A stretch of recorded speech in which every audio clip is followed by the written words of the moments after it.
I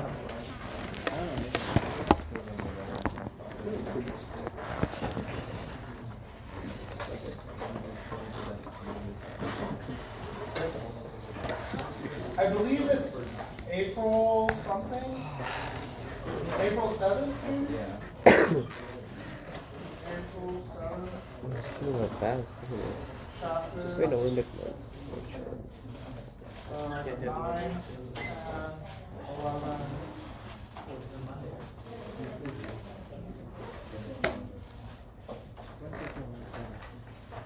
So there'll be about 10 questions. 10 questions. Multiple choice or take home. And they're going to be a lot like the questions I'm going to do today. And then 2 written, which is equilibrium. And then rotational dynamics. So rotational dynamics involves things rotating, right? So anything like I'm going to do a pendulum problem today as a last thing, but I'm going to mix it with chapter 14. So chapter 14 is basically what we've been talking about for the entire semester, but I've only given you, what do you call it? I've only given the results like omega equals square root k over m, omega equals 2 pi over t, right? So these relationships are basically very specific to this kind of equation.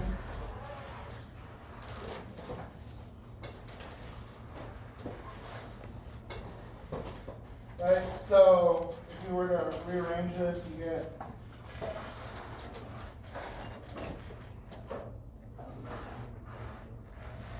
and if you were to guess a solution, how many of you have taken ordinary differential equations? Anybody? Kind of? Okay. So this is going to be your first exposure to it, and I'll go slow. But when you solve these equations like this, you guess a solution. And to get this to be omega squared, you guess A cosine omega t equals x of t. And you plug that in and you do a bunch of stuff. We'll do it later. But I just wanted to make sure that you all know we've covered this, but we've never talked about how to guess a solution. Right? Okay. So we'll get to that later. Example 1. Mechanical advantages. I personally love mechanical advantages. They teach you a lot about why people started studying this. And a classic example you see every day, which is a bike. You bike, some pedal, and it rotates. Let's call this the omega pedal. And then let's call this omega wheel. I'm just going to put a W for wheel. Omega, well, I'll spell it out. Omega wheel. And then let's call this RP for R pedal. And then let's call this RW for wheel. Okay? Now, what speed is the train? This chain moving here and here? Are they the same or different? The same? Yeah, they should be the same, right? Because the chain is moving all with one another, right? So we can say that this speed here, V equals RW omega wheel, right? And then we could also say though over here, V equals R pedal wheel pedal. And the question is, if I were to rotate at some speed, what is the speed of my the hind wheel, right? So if we equate these, we have RW, WW equals RP, WP.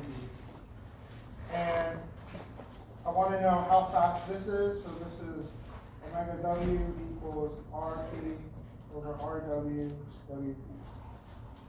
Now notice something here. We have this ratio where it has RP over RW. If this is greater than 1, or much greater than 1, then we get an advantage here where we're multiplying how fast we pedal by this ratio. And based on how we drew it here, RW is smaller than RP, right? So you get a mechanical advantage. This is why you go so much faster when you're riding a bike than if you were to run, and also why it takes less energy. A lot of that gain in energy or mechanical advantage is from the radius of these spokes. Okay? So you might be asked some questions about that, right? So, for example, have you ever seen those bikes where you can click on the gear and then the chain flips over to another thing? Oh, yeah. That's because of this. Those gears are just to change the radius of this wheel so that either you're getting an advantage from pedaling or you're not, right? And often the larger this ratio is, the slower you're pedaling, but the faster the hind wheel's moving. Okay? So think about it, put that in your head, think about where it shows up in other things. I'll ask questions about that on the multiple choice. Any other questions about this?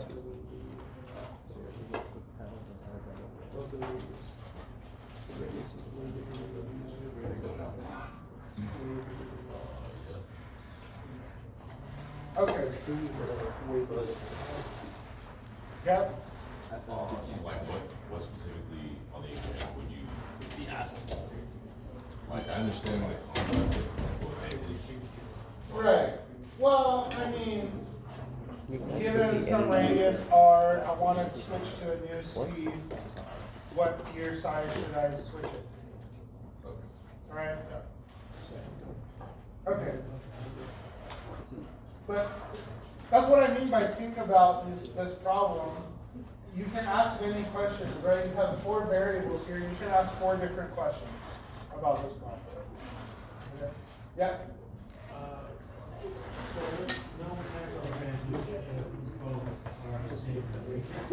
No, they're not. You can have mechanical disadvantage though too, right? So RW is much bigger. You'd be pedaling a lot, but this is still going to be slower, right? So, it goes both ways. But you can. Okay, let's do inertia. So that's just rotation. Rotation without slipping. If the chain starts to slip, this is no longer true, right? If if the belt thing that spins in your car, I think they don't have those anymore, but for old cars they had this belt, and if the belt starts to slip, it would throw out the whole engine, and so you have to get the belt replaced. Yeah, so this is only true for no slipping. Yeah. If you have slipping, then these won't line up perfectly. Because you can think about it, the belt keeps moving, but this wheel might be going slower. Okay. Moments of inertia.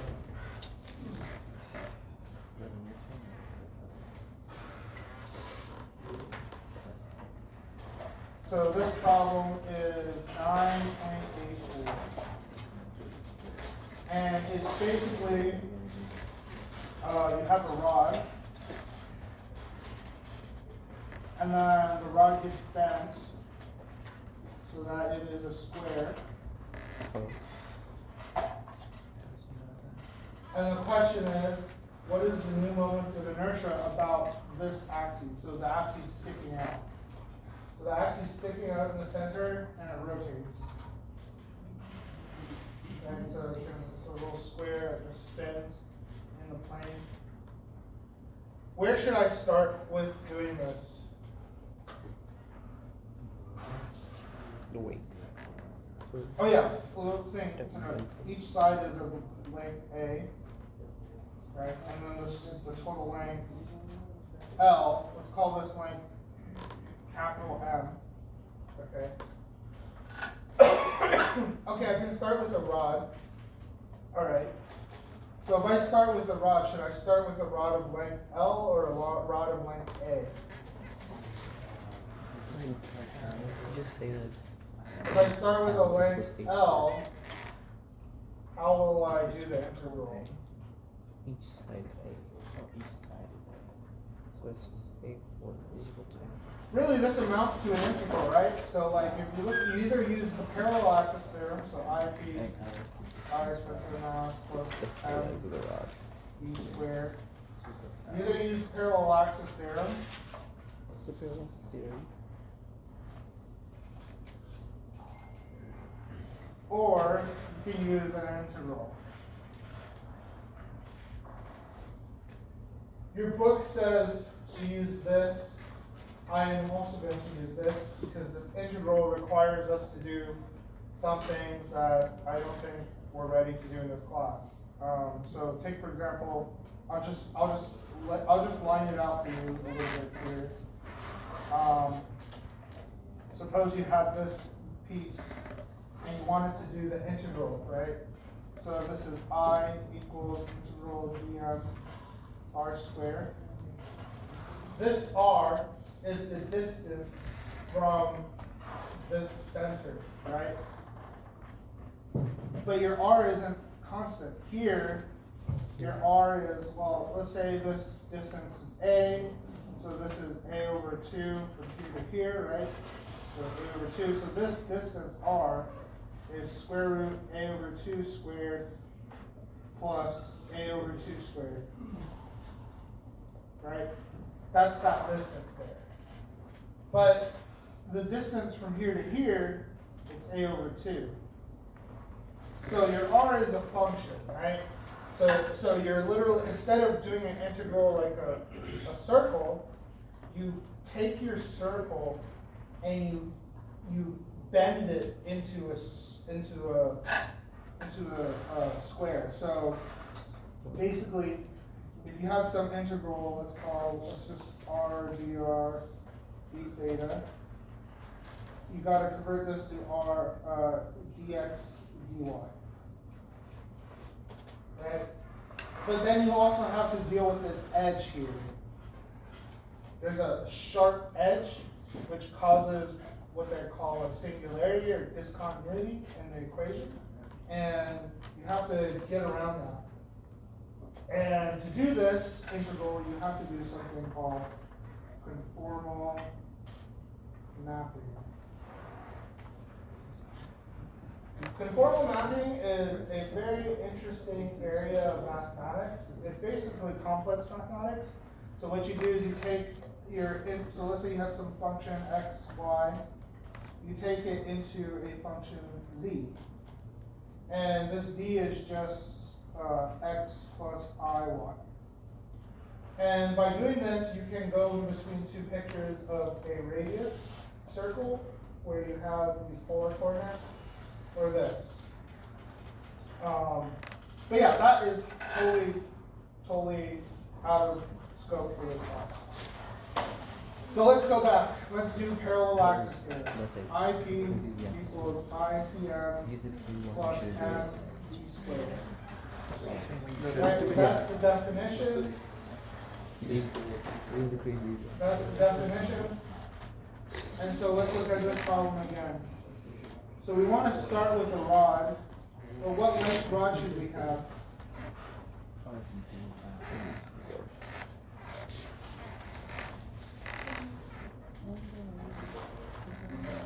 It should be A, right? We should start with a rod A. So think of this as, here's one rod, one. Here's two rods. Here's a third rod. Here's your fourth rod, right? So let's just look at this first one. How do I get this? Right, it's going to rotate around this way. Big rotate. So what's ICM for a rod about its center? Does anyone remember? We've done it a million times now.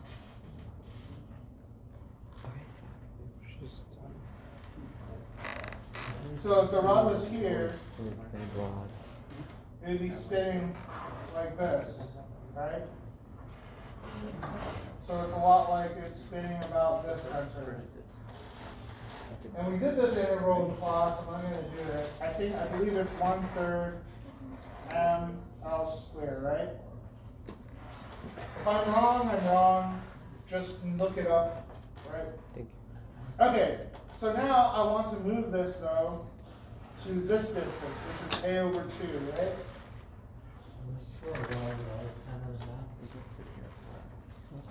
Yeah, that's this case here. Does everyone remember how to do that? Do that integral? We'll have to do an integral He did for this, your take home. but it's actually specifically. So it's just, He's silly. you're rotating about this 0, right? You have L minus 2 to L over 2, right? I equals integral dm r squared. So, and dm is equal to rho dl. Right? It's a rod with a linear density. So we have integral rho dl L squared from minus L to L 2. You do that integral, you should get something like this. Okay? Can you go over that one more time? You just do this integral here from minus L. So you look at this problem, right? You pick where your axis is, and you integrate along L. But keep in mind, remember when we did this problem, we did it 2 ways. We did it one in which we rotate about here, where your integral goes from 0 to L, and then one where we do about the center, but it's minus L over 2 to L over 2. The bounds matter, right? Oh, so the symbol that's between the two integrals, that's L over 2? Yeah, the bounds. Okay. Yeah. These bounds are L over 2. Okay. So keep that in mind. How you do your integral determines where your O is, where your rotation point is. So it's very important that you do that. Okay? Alright. Parallel axis theorem though states that if I want to rotate about this new point, right, this with it moved away, I need to use this formula here. So I take the mass of this rod, let's call this rod little m1, and I displace it at distance d, which is a over 2, right? So I want to move it a over 2 this way. So I have ip equals 1/3 m1 L squared plus m1 d a over 2 squared. Okay. Now let's play a little visual game. What if I rotate this and I do it for rod that is number 4? So now this is rod 4. Is it any different? Oh. No, it's not different. I rotate it again. I do it for, what is this, 3, L3. It's no different, right? So I can keep playing this game where I rotate it and look at it from different directions. It's still the same. So really, all we're going to be doing is multiplying or adding these up 4 times. So our total, I total is 4IP, which is 4/3 M1 L squared plus 4 M1 A over 2 squared. What assumption did I make such that I have, besides symmetry, what other assumption do I have to make to do this? That all the rods weigh the same? What was that? That all the rods have the same mass? Yes, all of the masses are the same, right? So M1 here, I'm assuming, is the same as M3, or, let's say 1, 2, 3, oh, this would be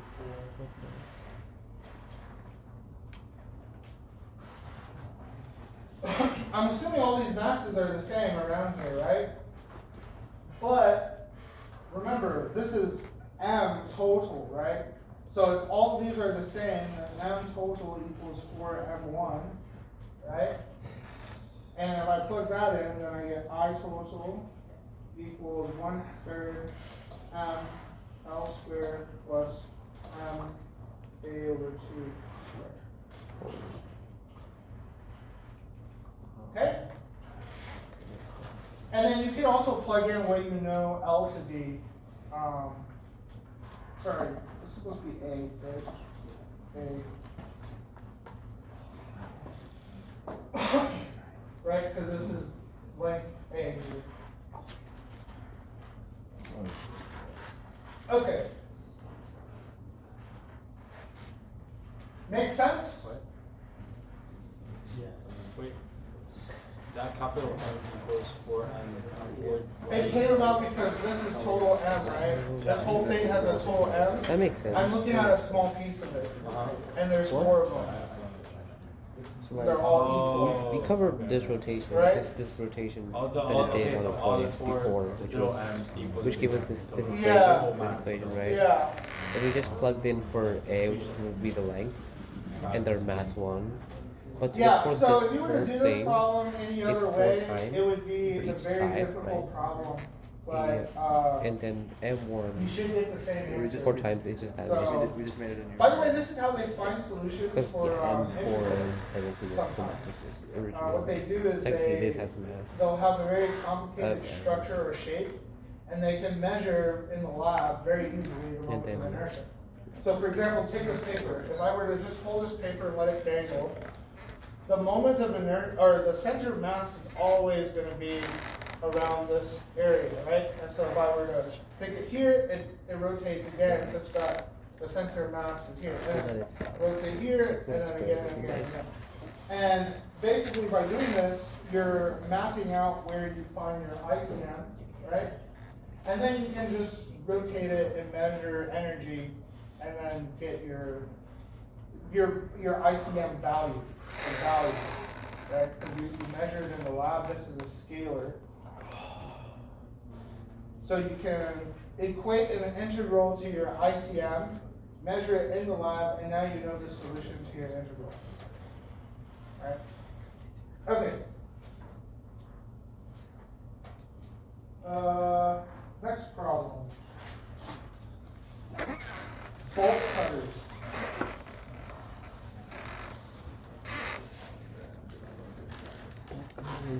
So I was, I've had a storage one time. I had to cut it open, and I bought the wrong bolt cutters because the lock was way stronger than I expected.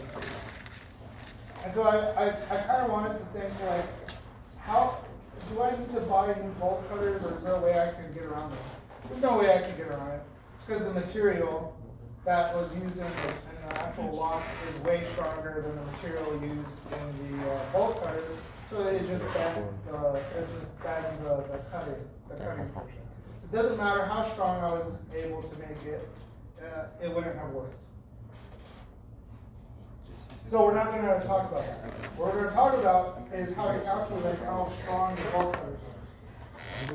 And keep in mind that when we do this problem the first time, it's not going to be ideal.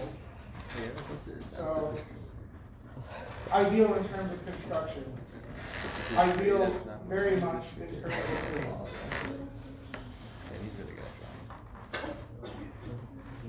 He's doing this for like years. So then, like,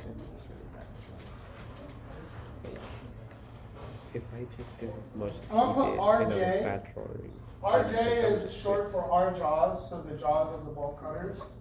And then I'm just going to make this L for the lever. I'm going to make this FA. A stands for the arm, so the force of your arm. And then we have J. J. The force is the jaws, right? Wait. And I'm going to use values, well, let me just leave on the values. Oh. So how do I do this? How do I calculate this? You look at the rotation here. So Would the force of the jaws be going in the direction? Well, they're going both directions, right? So F, J is, so they're identical.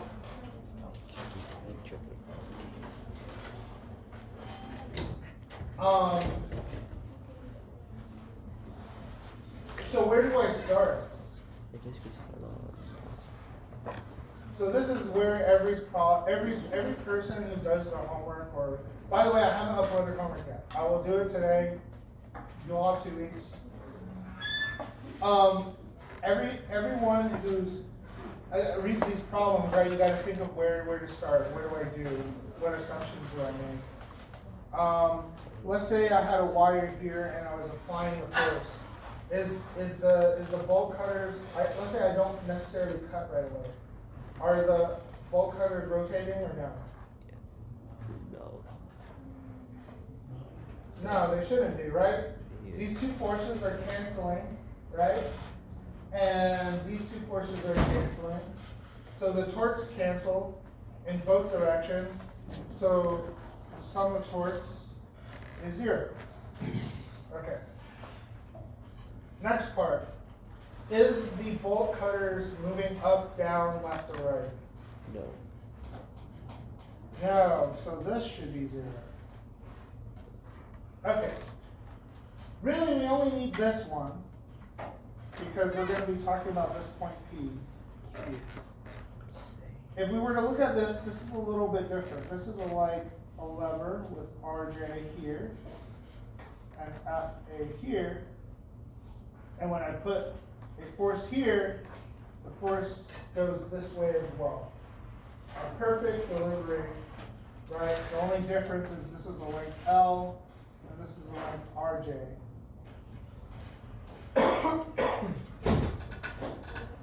I only want to look at one of these. Why do I only want to look at one of these? Because if not, they cancel out. There's no force cancel. Right. So, okay, yeah. So if I were to look at both of them, it would just add to 0, right? So the whole thing would just add to 0, and you wouldn't have any information. It's what you would call a trivial solution.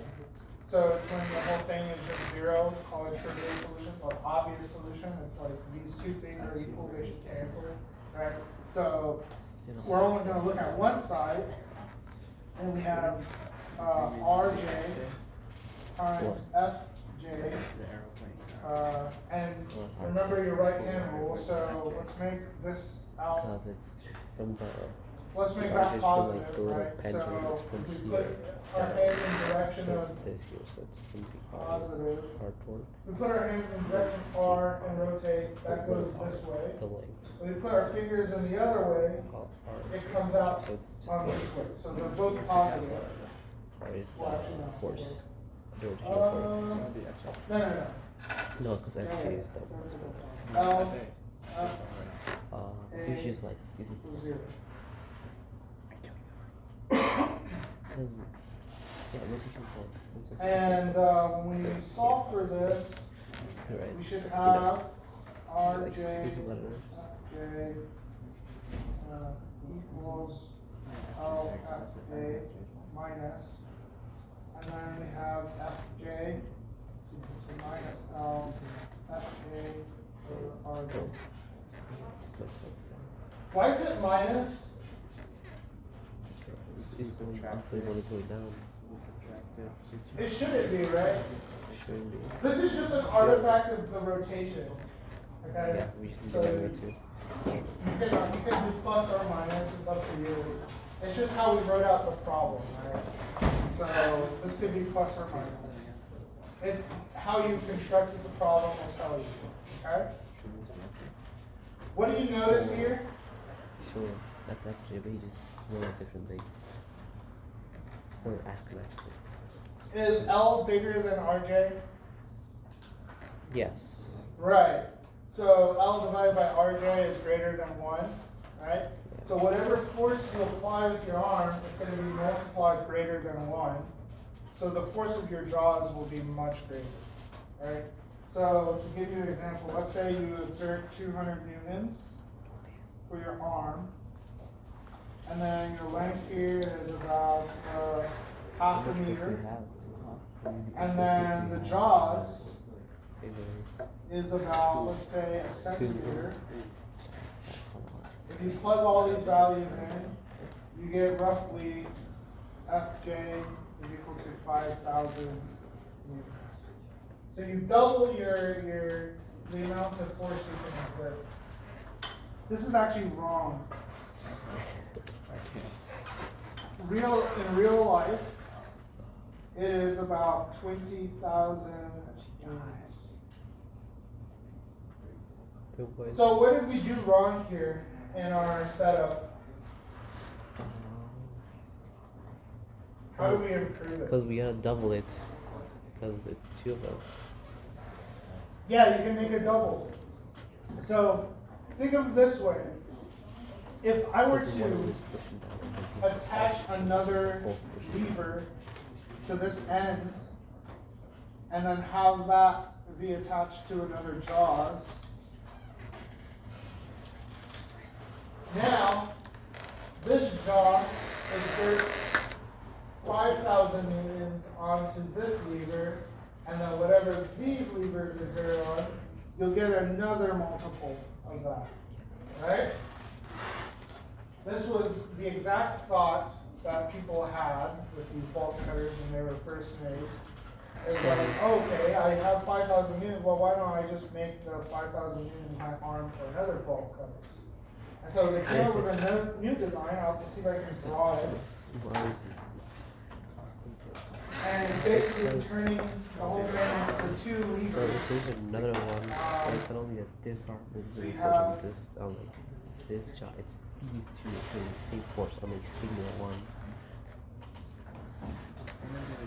Because we calculated the So I'm force gonna for draw, only, so this technically solid this line arm is right here. basically kind of like my Yeah. line of force So here. the full one is double.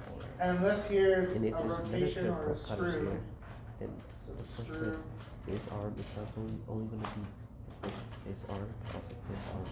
So it's two, And I'm two, gonna two, make four, this four. little triangle there to denote And it that keeps it's going, like a it lever. keeps going. It's like how we Because they keep we pushing did here down. when we had, I think This- the scientists. right? Oh, So I'm going to My bad. draw it like that. And then this goes out What is he like doing? this. if you see the top, And then usually there's another screw and another screw and another screw. And it goes into like some contraption here. And inside this contraption is your next lever. So you have another lever here. And then it goes out yeah, into your handle. yeah. Check out the exam. Oh, does it? 29. Okay? And so you have this one. So I'm just gonna write this as point C, point A. Let's call this here, right where this lever is. You have a small, let's call this R1. You have to L2, let's call this L1.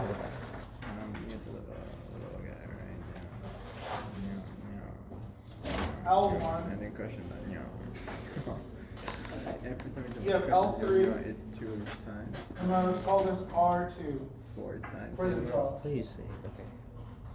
So this is a rough What he's showing. approximation This. of all the important variables. That's a in lot of this. force, right? And we just do the same thing that we did before, right? Here. So L2 This is double FA has to be times equal two. to If the same on There this were another side, one, right? the The small same on one. this lever and this side. So this is let's call this this R1 gets pushed on like F1. that, right? So So F1 is here. this one is pushing on this one, and this one is pushing this one. F1. The thing is that also this one is also pushing And this then one. for this second This one's part, we pushing this one. have Because technically, this is like L3 saying going in a circle, right? Because F1 they're connected in is the equal system. to R2 So it's 2 times. FJ. I'm just gonna put J for Time. jaws. Because not only is And it now this we one, want to but equate also all by these, this one. right? So it's 2, 2.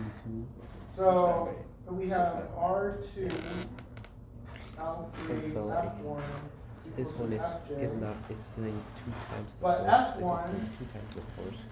So there comes that is 4 equal times. to L2 times FJ divided by So R1, that's a lot of strength.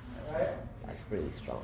So now we have another You see little there's mechanical they did advantage. the same thing. They just have Even that tiny bigger little pair of than what we clippers right had there. prior. Pair of clippers right there. Because So why don't you both put of that up these for are greater than 1, right? L3 is greater than 16 times. R2, I guess. L2 Is it is squared? greater than I R1. know. So this whole thing is a So I guess is it's more okay. than 1 squared. So this is more than That's 1 terrible. squared.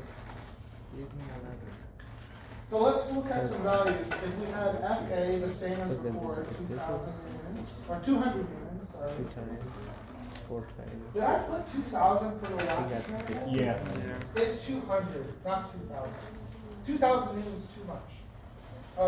How many pounds is 200 units? A lot.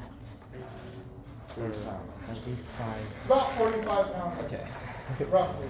45 pounds. That's Okay, so we plug all this in. Let's see. Hold on. I So didn't that write all my one- values. so, L2 is equal to 0.4. I mean, I said it was wrong. R1 is equal to 0.05. R2 is 0.01.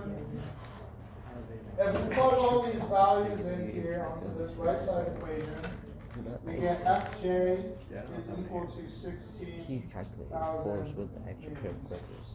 which is perfectly comparable to the 20,000 units. The 20,000 units is an average, by the way. So depending on So, the like, dimensions, it will vary. What was vary. this other one? It could be up You get a normal to, one, it was well, twice that, so 40,000, 100. right? It was actually 200. So these are the kind of things I will ask you on the multiple choice. I'll probably give you the relationships or tell you that there's something sort of, but this is called another mechanical So advantage. that's it's just putting 2 clips together.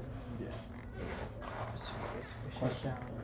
Why does the first length not affect the equation? Because Oh, I just ignored it. Maybe I just I'm ignored because your hands, that's usually where your hands are. this thing. And your hands, when where your hands You see the- act the on, cover they is- usually don't this contribute is- this because thing, you're acting on right? the, This technically, the way this is made the handle's acting in against here you as well. So is such made so that you should this just kind actually of takes ignore these those. ones. I did this Yeah. for And so then this one's simplicity. another. If you were to include L1 in this, you would find that the equations for this are the same. In other Give me a words, finger. L2 If I snap your finger, FA is equal to yeah, L1 something like this. FA. And then you kind of have a And then you feel the contradiction force from here here and here. because Right. FA are the same, right? You So feel L2 equals L1. Is that You feel the correct? force No, from here no. and then from here. So from you one run finger. into a contradiction there when you start trying But- to talk about the Connected. points in which you And then you touch. keep your fingers in. 2.5. Okay. It's 2.5. What? That, it's not 2.5. That's another mechanical advantage. So we went through 2 mechanical advantages. If we were gonna do the next chapter, we would be doing another mechanical That sounds advantage. good, yeah. But we'll do that next time. But I'm guessing there's some It sort looks of the same. restraint. In fact, we can just do it right now. I feel like there's some Pressure, sort of- right? Pressure is equal to Because then just like force times area, 30 right? seconds. If you remember correctly from last time. Well, let's say you had a medium in which you can perfectly transmit all the pressure. Let's say like water, yeah. right? So the pressure here is the same as the pressure here, right? But this area is different. This area 1, area 2. So I apply a pressure on this tube, Okay. with area 1, but the pressure needs to be same. So A1 F equals A2 F. Right? So you have F1, F2. And the mechanical advantage here is the area. So if we divide by the smaller area,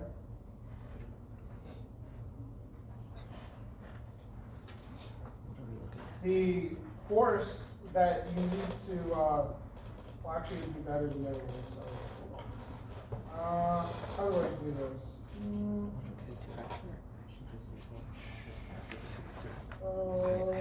Yeah, no, that's fine. It's just hard to interpret it like this, but Yeah, it is. basically the idea is you need, say this is a car. I see.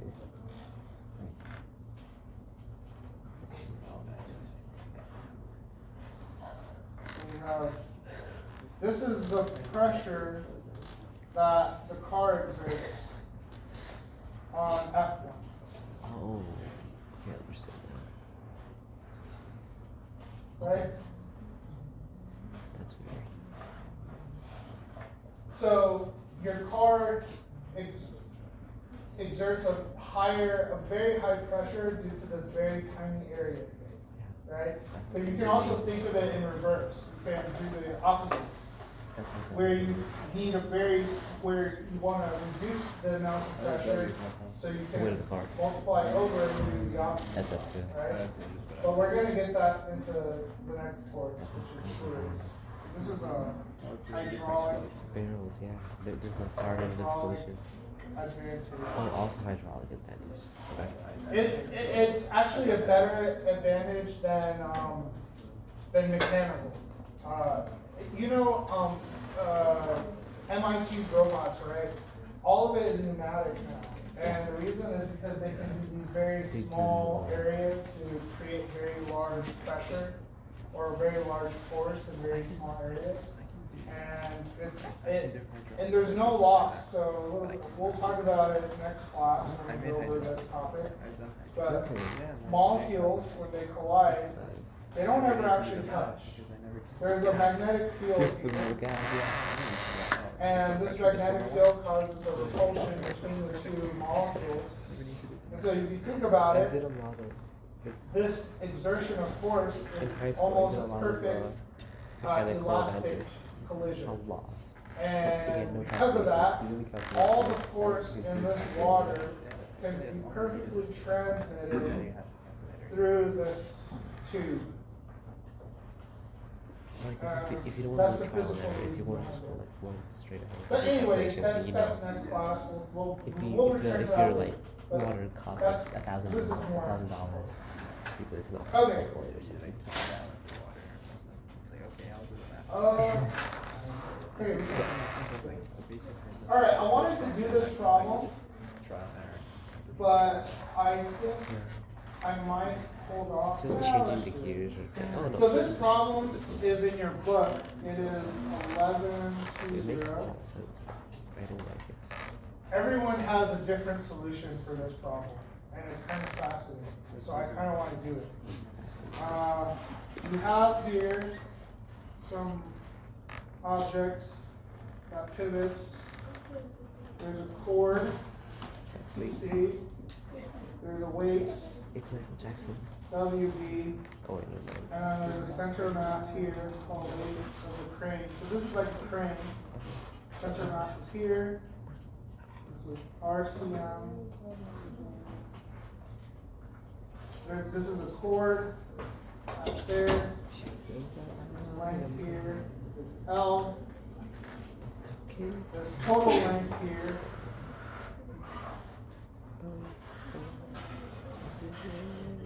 Whoa. is L. And then let's see what else we have.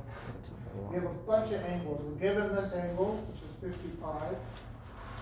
And then we're given this angle, which is 25. And I already did the math a little bit, but you're gonna have to figure it out. This angle here is 30. The book doesn't give you that, but I just did the math Oh, myself. that makes sense. That's what that is. 30. And let's see, am I forgetting anything? You can have like an N.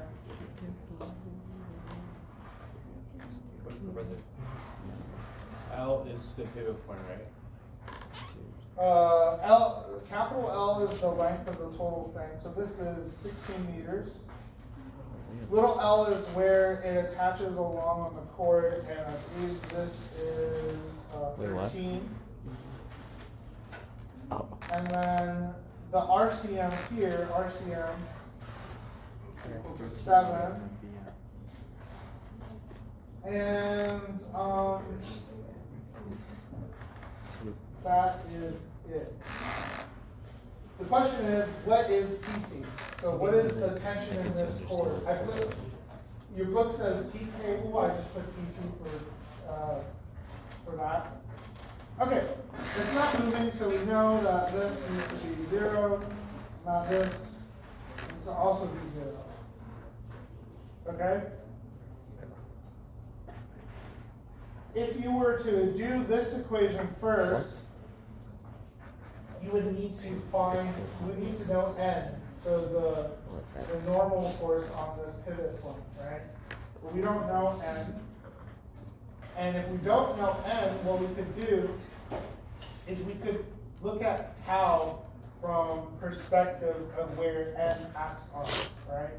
Because if we do it with respect to p, the radius here that n exerts is 0, right? So r cross n is 0 for the torque around the pivot, okay? But let's just write this out in general. Here we have RCM cross W crane plus L cross TC, right, plus L cross W.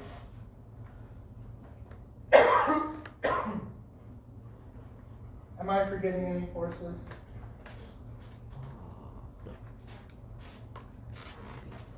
So the hard part about this problem is figuring out all the angles. What is the angle between RCM and W crane?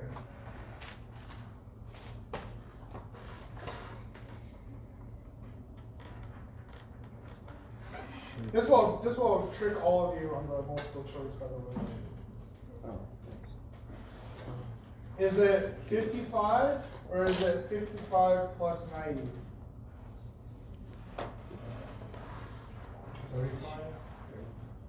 Should be. Nah. So between RCM, so it helps to draw it. So let's just draw P here. So RCM points this way, RCM, right? But now let's move W to point P. Okay. Now what's the angle between them? Is it 55 or 55 plus 90? 55 plus 90. Yes, 55 plus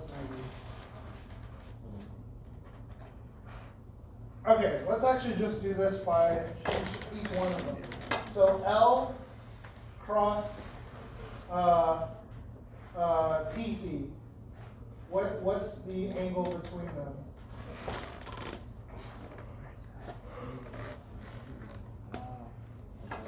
So if we were just to draw this, L points along this way, right? And then TC points along this way, right? that's great. And we know this to be 30. So what's the angle between TC and L? 30 plus 90. Well, this is 90. So the angle should be, let's call this angle beta. Beta should be 90 plus 30. So 120. And then this is what? 145? Yeah. Right? Yeah. Okay. What's the angle between L and WD?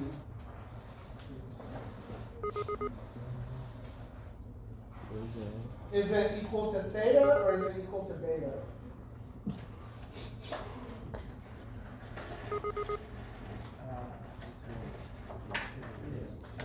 Yeah, it should be theta, right? Because it's the same thing as this one here, right? It's pointing this way.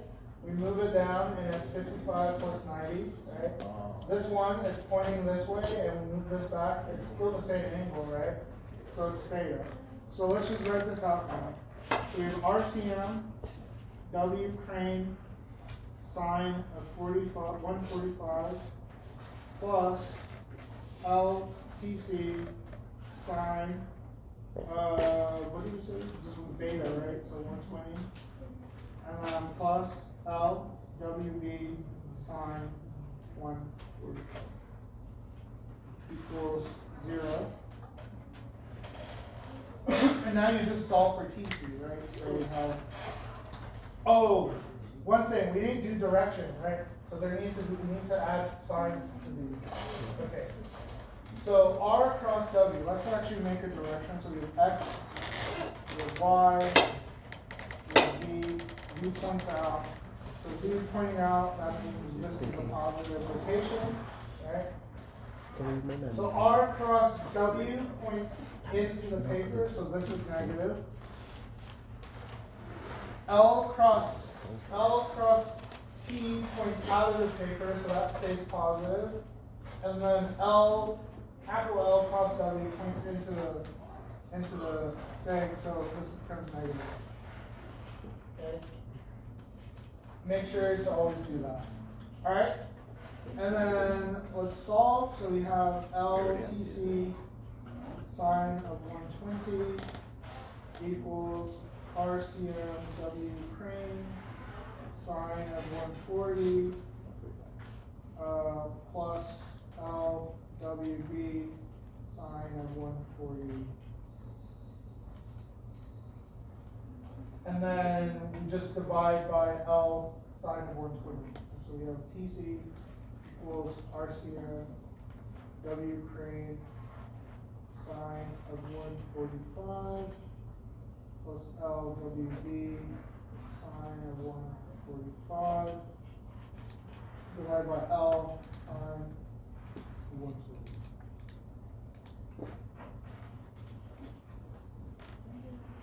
And I think if you plug everything in, it's like 30,000 lumens, roughly.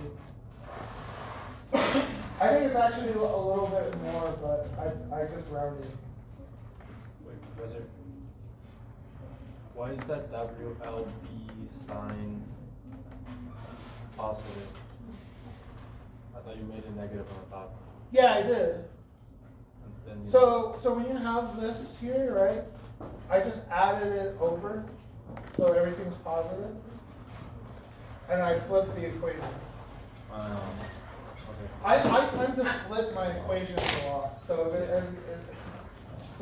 this here is actually the right side, but I just wrote it on the left and wrote the left on the right. And how'd you get that angle, the one for the 155, for that part? Oh, for this? Well, I would say this is your homework. Figure out how I got 30. No. For W, L is like capital L, WB. For this value? On the other side. Here? That one, yes. Oh, because it's the same angle. So if you look here, W points down, W here points down, but L and L all point in the same direction, so that would give you the same angle. They're similar triangles, is how you would say it. Okay, and the next part of the question would be, what is Well, isn't this the angle the same as force this angle? on This angle the is the same pivot as this angle. such They're not that the same, but these two should be the same. it is This is equal to- 45, and this is 55. That one's 30 out. So that's how you got 30. I highly recommend you guys look up other people's solutions. Everyone does it differently. It's kind of funny. Well, I feel like this is the easiest and simplest way to do the problem. What was the question, the problem? Okay, Fine. so to do the next part, it's the sum of forces equals 0, right? And here I'm just going to write it out. We have TC sine of, let's see. Oh, I need to draw it here. So this angle I'm going to write as theta here. Not, I should say that, phi. I'm going to call this angle phi.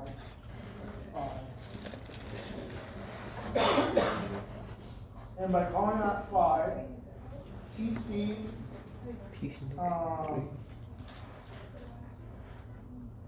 phi plus 25C minus plus nx equals 0. And then we have tc sine phi plus 55 plus ny minus w blocks, or just wb, minus w crane, and I believe that's all of them. Yeah, equals 0. If you plug everything in, you get nx is equal to roughly 25 unions, and ny is roughly 113 units. These are all rounded. They're just rounded to the nearest 3/6. So around 3/6. I made this angle 5. I encourage you all to try to figure out what 5 is. It's actually very easy, right? So 5 here, just look. This is 55, right? If you draw this line all the way down, it makes a 90-degree angle, right? So 55 plus 90 plus 5 should equal 180. Actually, it's like a pancake with like frosting on top of Or it. 180 equals 55 plus 90 plus 5. Right?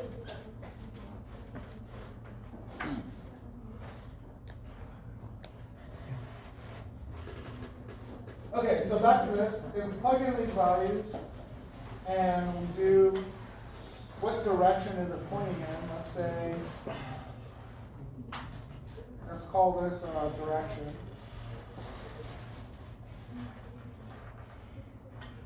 Tan of ny over nx is equal to roughly 66.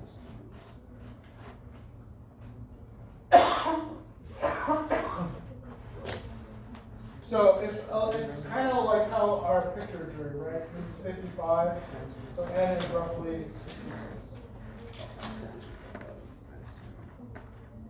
Okay, I highly recommend everyone do this problem again, but try to do it around another point. You can do it around, if you do it around this point where the cable is, TC doesn't show up in tau, right? And what you end up having to find is n. And then you use that with your next equation for the sum of forces to try to get TC. So there are other ways of doing this. I don't know if my answer is correct. Okay, so these values could be wrong, but I highly recommend you do the problem again with your own values and then double check the problem or try to get close. These problems, they won't be exactly 0 when you solve it. And it's because of that sine cosine.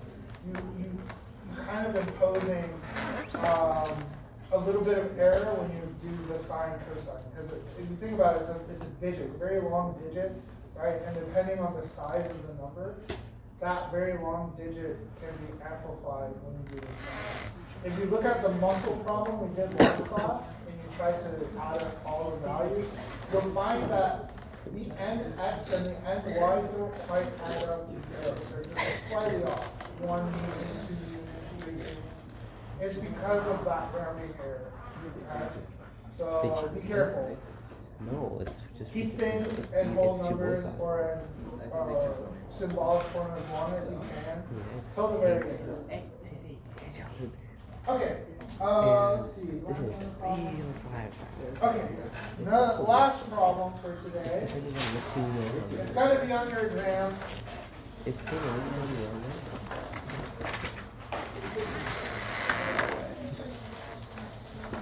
I've alluded to this before, and I'm going to incorporate what we learned from chapter, well, not what we learned, I'm going to incorporate chapter 14, okay?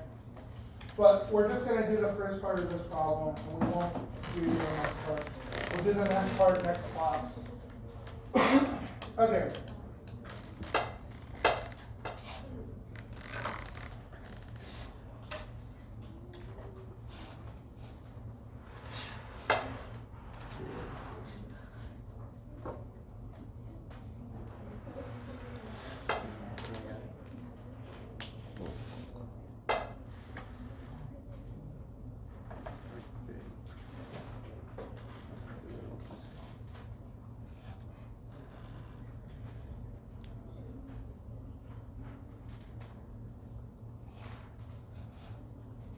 Okay, the question is, well, you're gonna be given stuff, so M1 equals 0.5 kilograms, M2 equals 1 kilogram, L equals 1 meter, and R equals 0.1 meters.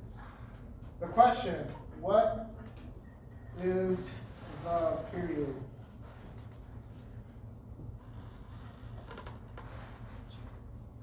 Okay, so our goal, we have to find a period, right? It's a rigid body problem, so the first thing we gotta do is find the moment of inertia, right? So I.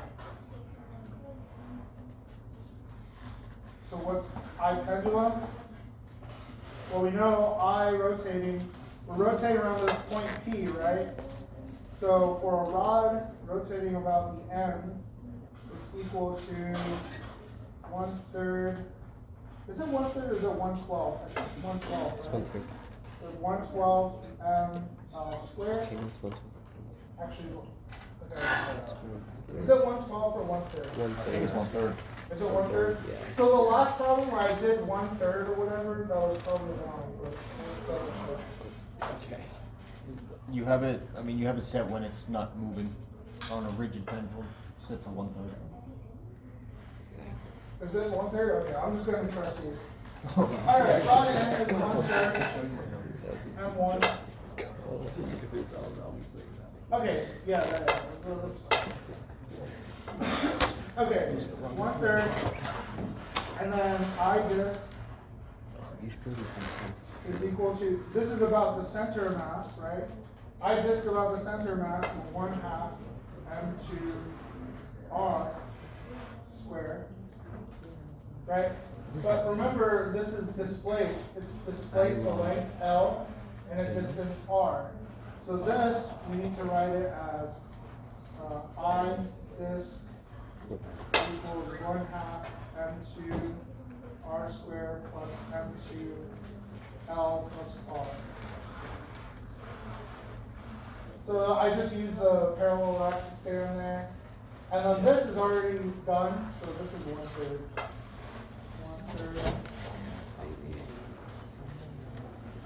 And so I pendulum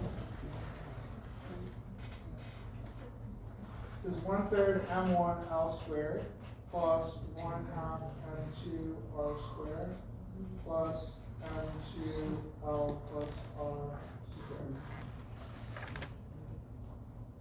Okay, so all I did was add up the inertias, but I remember I have to move this over. Okay? Now,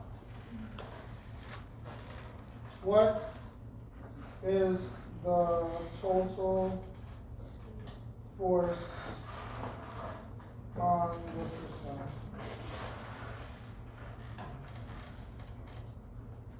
So what's the total force on the system? It's just the weight, right? Yeah. So our torque, our total force, is just this distance here. I'm actually going to label this as RCM.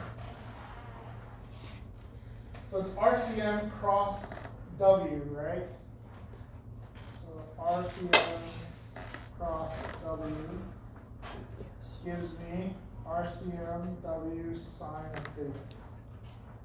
I'm just going to write W for the total weight.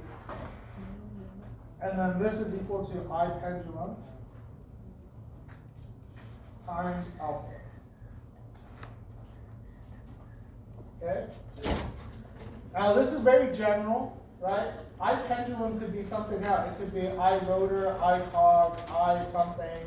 It's some rotation, right? And you have some inertia. And so this is a very general expression. In fact, I almost want to write this W as F for a moment, but we'll do that after.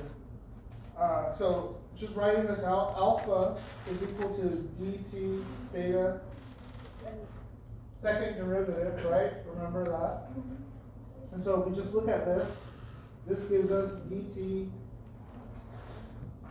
double derivative RCM W over I pendulum and sine theta. this needs to be -2 by our rotation here. So x, y, z. If we put our hands in the direction of R, and then we throw our fingers in the direction of W, our thumb points in. So this needs to be a negative here. Alright. Okay. Sine theta for small theta is just theta. This is a very, very, very, very important approximation, and it comes up everywhere. Every single thing you do, they do this approximation. And it's because when you try to solve using sine theta, it's what you call a nonlinear type of integral, and it's not solvable. Usually what you do is you take some Taylor expansion of sine theta. How many of you know what Taylor expansions are? Okay, a little bit, okay. Taylor expansion is basically a local expansion or a local approximation of the function at some region.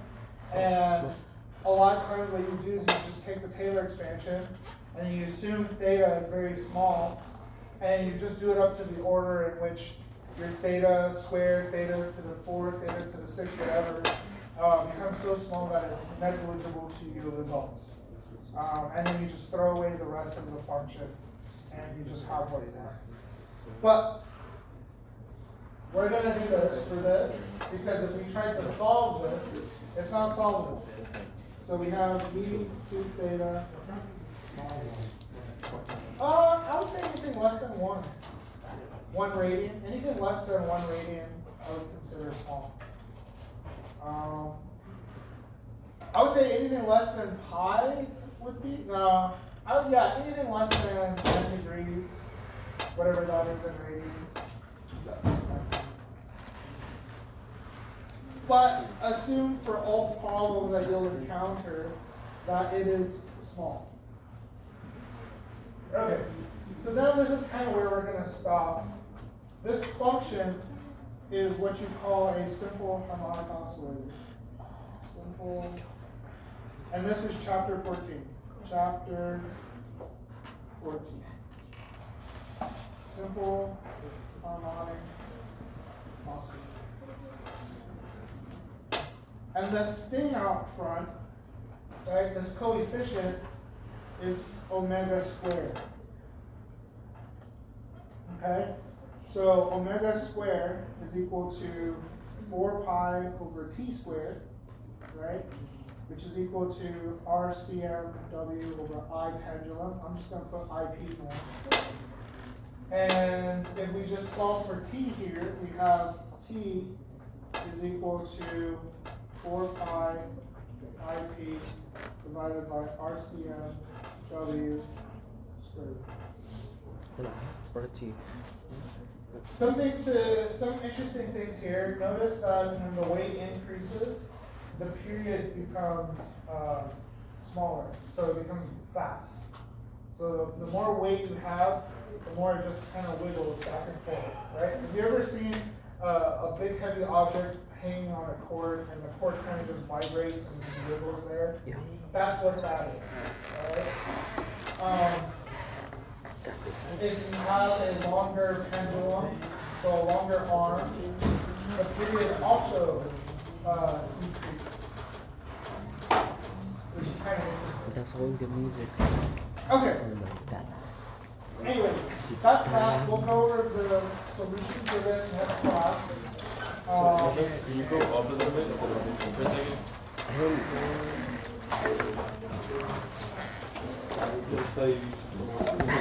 Oh, okay. It is very confusing. The last one, I got confused. I got confused the last thing. I don't know. That's That's just something that happens.